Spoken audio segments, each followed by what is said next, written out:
আমরা বরাবরই শ্রমিক স্বার্থেই লড়াই করে চলছি বরাবরই।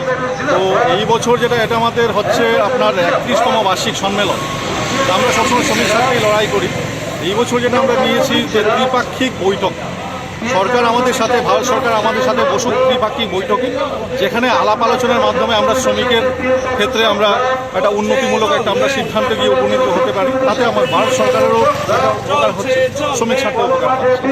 আমরা দাবি রাখছি আমাদের পেনশন, যেটা মেডিকেল রিপ্রেজেন্টেটিভ এবং সেলসের ক্ষেত্রে আমরা যেটা বরাবরই রেখে থাকি 1000 টাকা আমাদের পেনশন, সেখানে আমাদের একটা দাবি থাকছে সেটা 1000 থেকে বাড়িয়ে এটা 3000 টাকা পর্যন্ত পেনশনের একটা করার জন্য। এটাই আমরা এই দাবি রাখছি।